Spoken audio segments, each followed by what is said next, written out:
আসসালামু আলাইকুম। ভারত পাকিস্তান যুদ্ধ আপাতত সীমান্তে আনুষ্ঠানিকভাবে বন্ধ রয়েছে, তবে বিচ্ছিন্ন কিছু ঘটনা ঘটছে দুই দেশের মধ্যে, যেগুলোর দায়ভার আবার কেউ স্বীকারও করছেন না। এর মাঝখানে গতকালকে জাতির উদ্দেশ্যে ভাষণ দিয়েছিল নরেন্দ্র মোদী।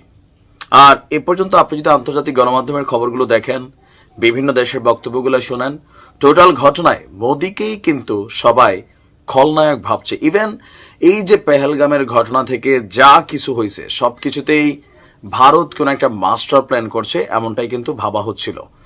তো গতকালকে মোদী তার বক্তব্যে পাকিস্তানকে ইঙ্গিত করে বেশ কিছু বক্তব্য দিয়েছেন। এরপরে আমরা দেখছি আবার পাল্টা ড্রোন হামলার ঘটনাও ঘটছে, কিন্তু এবার ভারতের প্রধানমন্ত্রী নরেন্দ্র মোদীকে নিয়ে পাকিস্তানের প্রতিরক্ষা মন্ত্রী খাজা মোহাম্মদ আসিফ সাহেব তিনি যে বক্তব্য দিয়েছেন, সেই বক্তব্যের পর মোদীর কাহিনী খতমের দিকে চলে যাবে। ইতিমধ্যে কিন্তু ভারতের যারা সুশীল আছেন অথবা যারা সচেতন জনগণ আছেন, তারাও কিন্তু মোদীর এই বিষয়গুলোকে নিয়ে কথা বলা শুরু করছে। ইভেন আভ্যন্তরীণভাবে মোদী অনেকটা চাপের মুখে। কি এমন মন্তব্য করেছেন?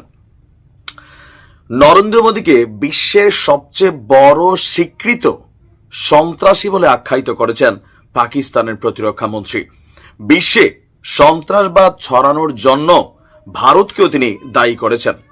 তার বক্তব্য, সন্ত্রাসবাদকে বিশ্বের বিভিন্ন স্থানে নিয়ে গেছে এই মোদী। কানাডার মতন দেশেও সন্ত্রাসী কার্যক্রমে জড়িত হয়ে গেছে তারা। পাকিস্তানের প্রতিরক্ষা মন্ত্রীর বক্তব্য হচ্ছে যে আপনার ভারত কেবল দেশ নয়, বিদেশেও সন্ত্রাসবাদ ছড়িয়েছে। শিখ নেতাদের টার্গেট করে করে সেখানে শেষ করে দেওয়া হয়েছিল। আর এ নিয়ে কানাডার সাথে তাদের উত্তেজনা তৈরি হয়েছিল। এরপরে আপনার খালিস্তান আন্দোলন, মানে সব দিকেই ভারতকে উত্তপ্ত করা, প্লাস ভারতের মতো জাতিগত বিভেদ ছড়িয়ে দেওয়া, এমনকি মোদীর নেতৃত্বে এই বিজেপি সরকারের ধরেন শুভেন্দু অধিকারী, সে বলছে পাকিস্তানের গাজা বানাই ফেলবে, একদম অস্তিত্ব শেষ করে দিবে। তো এই ধরনের বক্তব্য যারা দিচ্ছে তারা আসলে সন্ত্রাসবাদকে প্রশ্রয় দিচ্ছে, দাবি হচ্ছে পাকিস্তানের। তার বক্তব্য, পাকিস্তান সন্ত্রাসবাদের বড় শিকার হলেও ভারত দীর্ঘদিন ধরে পাকিস্তানের ভেতরে অস্থিতিশীলতা সৃষ্টির জন্য নিষিদ্ধ সংগঠনগুলোকে সহায়তা করে আসছে। সম্প্রতি মোদীর টেলিভিশনে দেওয়া ভাষণ হিসেবে তিনি বলছেন, মোদীর কথাবার্তায় পরাজয়ের স্পষ্ট ছাপ। কাশ্মীর এবং সন্ত্রাসবাদ নিয়ে আলোচনা এখনো খোলা আছে। এই স্বীকারোক্তি মোদীর পক্ষ থেকে এসেছে, যা পাকিস্তানের জন্য অনেকটা পজিটিভ হতে পারে। খাজা আসিফের দাবি, ভারতে মোদীর জনপ্রিয়তা কমছে এবং সাধারণ মানুষ তার বিরুদ্ধে সরব হচ্ছে। ভবিষ্যতে যে কোনো সংলাপে কাশ্মীর সহ মৌলিক ইস্যু তুলবে পাকিস্তান। তার বক্তব্য হচ্ছে, পশ্চিম সীমান্তে ভারতের মদতপুষ্ট গোষ্ঠী তেহরিকি তালিবান পাকিস্তান, বালুচিস্তান লিবারেশন আর্মি পাকিস্তানে নাশকতা চালিয়ে যাচ্ছে। গত 2 দশক যাবৎ ভারত এসব গোষ্ঠীকে সমর্থন দিয়ে পাকিস্তানের পশ্চিম সীমান্তকে অস্থিতিশীল করে রেখেছে। আর আগে পাকিস্তানকে পশ্চিম সীমান্তে সেনা মোতায়েন করতে হতো না, কিন্তু ভারতের হস্তক্ষেপের কারণে পরিস্থিতি পাল্টে গেছে। আপনারা জানেন যে বেলুচিস্তান আন্দোলন নিয়ে অনেক কিছুই এই ঘটনার মধ্যে হয়েছে এবং সবগুলোতে রয়ের সংশ্লিষ্টতার কথাই বারবার উঠে আসছে। এবার এই টোটাল যুদ্ধে ক্ষতি লস সবকিছু হিসাব করলে সেটাও কিন্তু ভারতেরই একটু বেশি হয়েছে। তবে পাকিস্তানের বিরুদ্ধেও ভারতের অভিযোগ আছে, এমনকি কিছু অভিযোগ সত্য।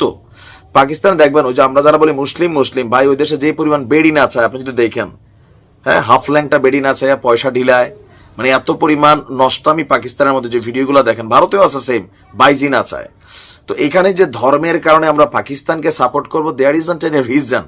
বিষয়গুলো আলাদা, যুদ্ধের জায়গাগুলো আলাদা। যখন কোনো ধর্মীয় স্বাধীনতা খর্ব হয় তখন আমরা কথা বলি।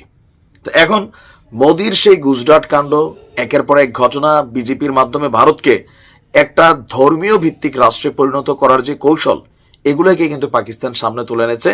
আর তার বিরুদ্ধে ইন্টারন্যাশনালে যে অভিযোগগুলো ছিল সেগুলো এখন ঝরে গেছে মোদীর, কিন্তু ইতিহাস তো রয়ে গেছে। বিবিসির ডকুমেন্টারির কথা খেয়াল আছে তো। তো এই বিষয় নিয়ে এখন আবার দুই দেশের মধ্যে একটু উত্তেজনা। দুই দেশের সীমান্তে সেনাবাহিনী তারা সতর্ক অবস্থায় আছে। যে কোনো সময় আবার একটা বড় ধরনের ঘটনা ঘটতে পারে, কেউ কেউ বলছেন।